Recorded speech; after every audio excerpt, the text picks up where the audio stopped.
Karena yang tadi masih yang kerja jaga dia yang lumpuh total, saya jaga dia 2 tahun setengah.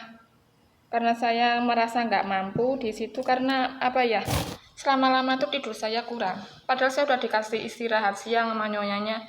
Kan masalahnya dia semakin tambah baik itu sejak dia tuh pas di rumah sakit ada teman saya curhatkan bilang gini, teman saya tuh pernah loh itu yang tak jaga dia tuh intinya apa namanya minta saya tidur bareng sama dia tapi saya nggak mau gitu. Terus dia malah bilang sama nyonyanya dia, terus nyonyanya dia tuh kebetulan temennya nyonya saya, dia bilang sama nyonya saya, terus dia nanyain saya, kamu bilang sama teman-teman itu ya kalau tuannya minta tidur sama kamu tapi nggak mau ya, terus kamu bilang juga nyonyanya tuh salah paham, sering marah-marah salah paham sama kamu karena masalah kayak gitu ya.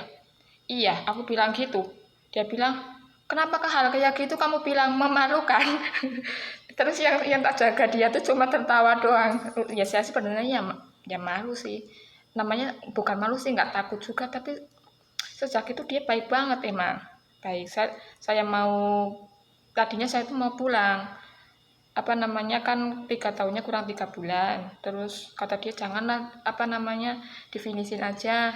Udah baik banget itu padahal sama nyonyanya udah ngapa-ngapain bareng dibantuin ya, kayak mandiin juga dibantuin, gotong-gotong dia dari ke kursi roda ke ranjang apapun dibantuin, kerjasamanya baik banget.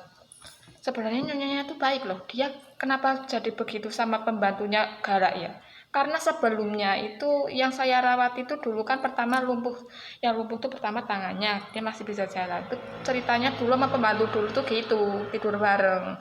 Terus kalau saya pas jaga kan udah lumpuh total, mungkin dia pikir saya juga mau tapi saya kan enggak gitu loh, kayak gitu. Terus sejak itu baik banget, tapi saya karena tidurnya kurang ya, sering sedikit sedikit bangun gitu kan, di badan juga kurang, pikir saya udahlah pulang aja nggak apa-apa.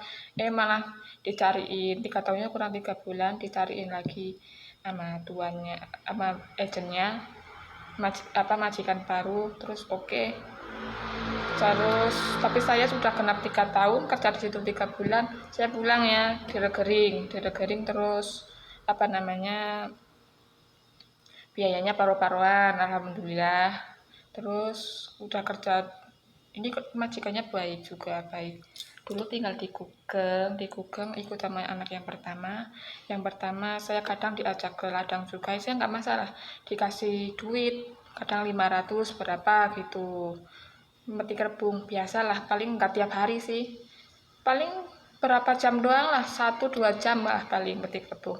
Saya terus nggak maunya kenapa, dia tuh di belakang tuh ngomong-ngomong dia mau ya diajak kadang karena duit. Ya bener emang saya kerja berat saya nggak apa-apa, tapi yang penting ada uang kiri ya. Semuanya yang kerja di sini yang pada ke ladang itu karena ada duitnya, kalau nggak pada mau kan. Kerjaan kita emang jaga orang tua doang sama bersih-bersih rumah itu. Terus saya bilang lah, sejak dia bilang ngomong-ngomong dia gitu di belakang, saya nggak mau. Terus saya bilang kamu ngasih duit pun aku nggak mau, aku gitu. Terus nggak, terus dia, kamu kan kerjaannya kan, kata dia apa namanya, pas ngikut dia saya juga itu loh apa namanya, kebetulan dia tuh suka minum-minum. Terus kalau minum tuh dia sukanya ngomong marah-marah gitu, katanya kamu kerja di sini mau ngapain. Saya bilang kalau nggak bapak saya kan maksudnya masih bisa jalan sendiri sendiri. Emang iya sih, saya cuma bersih-bersih rumah sama masak gitu doang. Saya bilang kalau nggak mau pembantu ya udah kamu nyari yang, kamu telepon agent saya aja gitu. Karena saya nggak mau diajak di ladang, nggak mau, dia telepon agentku bilang memang bukan kerjaan dia kayak gitu. Dia bilang kok dia bilang ada yang ke ladang kan karena dia mau sendiri. Terus kayak gitu, kalau diajak ke ladang kayak gitu, kalau mereka telepon 199 ya tuh lo bisa didenda, dia bilang gitu. Terus saya nggak diajak ke ladang lagi gitu. Terus karena mereka keluarganya ada ribut gitu, terus saya nggak mau kerja di situ. Mbahnya malahan apa namanya ngikut, nggak mau tinggal di situ. Terus ini ngikut anak yang nomor 2 di sini. Alhamdulillah majikan baik semua. Tapi kalau masalah makanan ya emang di sini kan orangnya emang vegetarian ya, agamanya apa ya aku lupa, di sayur-sayuran gitu. Jadi saya kalau paling-paling mbahnya kalau mau apa namanya, paling adanya telur gitu lah, daging emang jarang. Yang lain saya orangnya tuh terima apa yang penting mereka tuh baik, nggak marah-marah sama saya gitu, yang penting baik intinya. Terus di sini aku juga karena nggak banyak menuntut, karena apa, kerjaan aku tuh santai banget, banyak nganggurnya gitu loh. Terus masalah makanan nggak itulah, nggak jadi masalah, saya beli sendiri kayak gitu. Ya nggak tiap hari lah, kalau tiap hari beli ya kita bangkrut, gaji kita cuma 17.500, kalau dihitung-hitung rupiah kan banyak, ini sisanya berapa gitu loh. Jadi setiap hari makan saya kan seringnya makannya sambal bawang gitu. Kalau beli ya ada sih, tapi aku tuh dosisnya mereka kalau beli terlalu tinggi, pedes, saya nggak bisa. Jadi seringnya ceplok telur, tiap hari ceplok telur sambal bawang itu saya.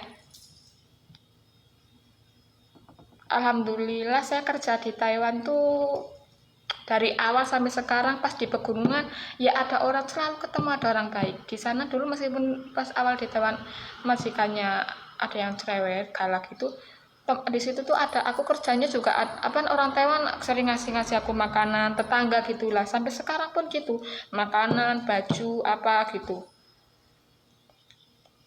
selalu ketemu orang baik saya. Jadi makanan saya tuh nggak bingung. Jadi kadang ada mbah-mbah tetangga, kadang udah disandelin tuh di pintu, kalau nggak temanku masak Indo gitu ya. Terus saya suka masak Indo gitu, kadang dikasih ke aku makanan. Ya gitu. Alhamdulillah saya sekarang di majikan ini udah 6 tahun. Yang ya baiklah, saya betah di sini karena saya merasa nyaman di sini. Yang penting kerja itu ya nyaman emang. Kerja 3 tahun, alhamdulillah sekarang saya udah bisa punya rumah sendiri meskipun sangat sederhana.